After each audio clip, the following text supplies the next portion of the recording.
Hello, welcome back to the channel. So today shall be discussing in the same solid dosage form creams and ointments.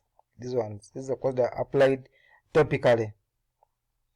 So of course here the same solid dosage form they are applied what? They are applied topically on the skin. Same solid dosage form. They apply topically on the skin, and of course there have been other improvements. Technology, we have transdermal patches and other means, and of course drug is transported via the skin by these processes: passive diffusion through the sweat ducts, and of course the hair follicles in the sebum. Of course, once you apply the drug on the skin, it's released from the base and penetrates via the skin barriers.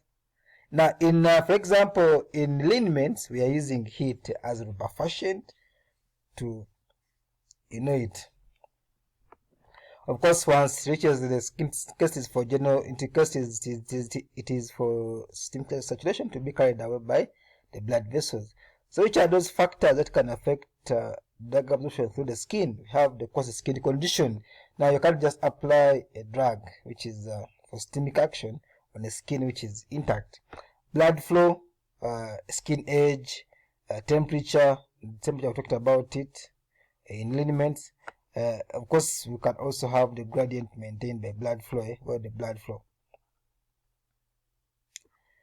Ointment. Let us first discuss simple ointments.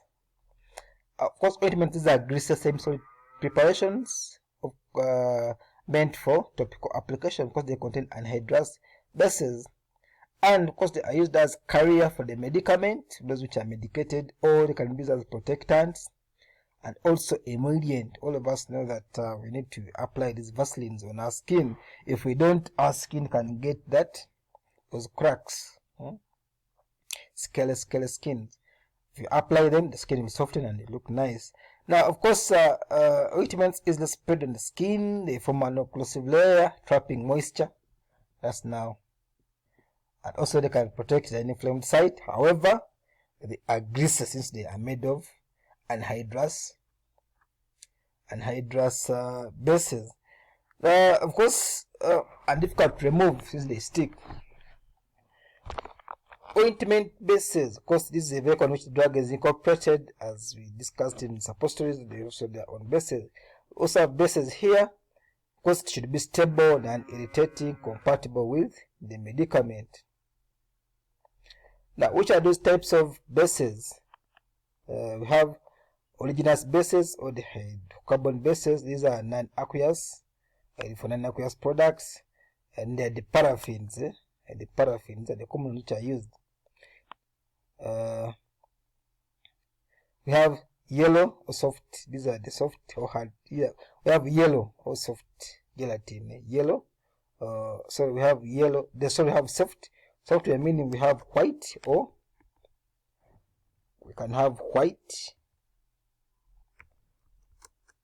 because we know that we have white Vaseline and yellow soft Vaseline. So we have white or yellow. Just type it there. Yellow. Spelling. Yellow.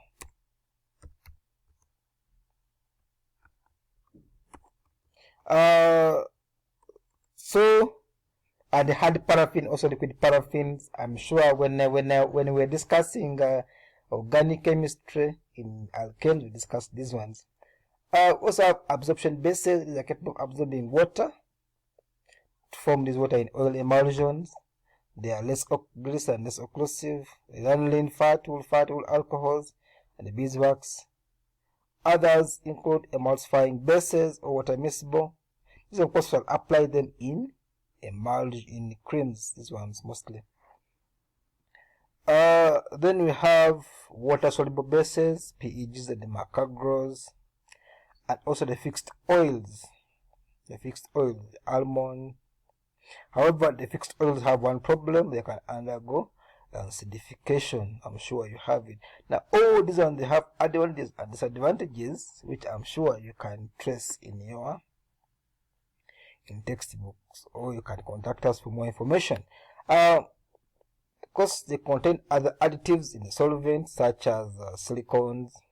Preservatives can also be there, antioxidants, flavorants, colorants. Of course, the equipments which are used in preparing these ointments, we have water bath, mortar and pestle, spatula, tile, evaporating dish, scale. The packaging bottles have the large mouth ointment jars. Now, how are ointments prepared? Of course, we have the fusion method and the titration method. Now, in fusion method, this involves melting the bases together over water bath before incorporating any other ingredient. Of course, you melt starting with the base with the highest melting point in an evaporating dish, and then you keep adding all others based on their melting point. Titration technique, of course, you incorporate them. You incorporate the ingredients on a tile. Sometimes we use a mortar and pestle, but the tile is most recommended, and this involves use of doubling up technique. Now, this way I'm saying that if we get means within the course of time, we shall put all these videos for you and you watch them.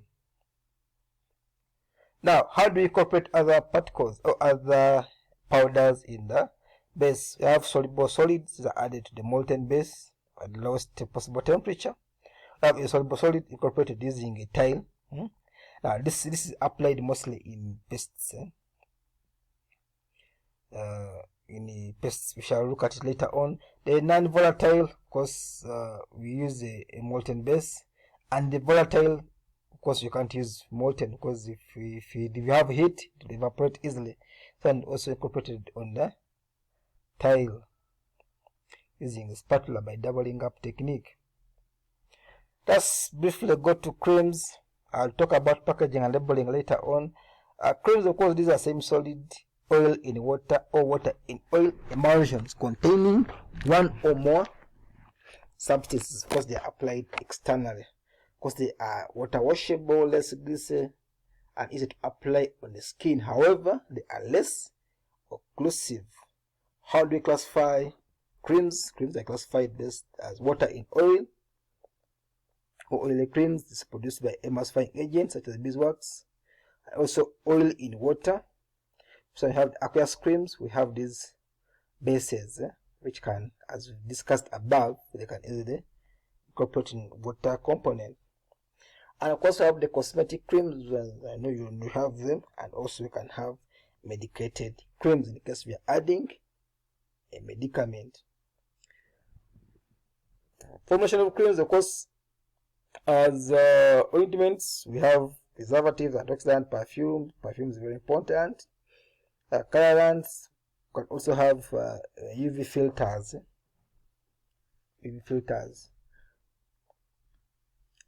Of course, prepared, mostly method used to prepare them is by infusion technique, of course, on a water bath. And how we incorporate all these other powders is the same method as in ointment. Now, let us look at the cetrimide cream. Of course, in the cetrimide cream, this is the formula. This is the master formula for cetrimide cream. This is the master formula, and as I said, if we get means, we shall show you how it can be made. Packaging and labeling, of course, you have to package them in wide mouth. This is meaning our laboratories. However, of course, we know what is in practice. All these creams are packaged in collapsible tubes. Even the ointments, they are packaged in these aluminum collapsible tubes.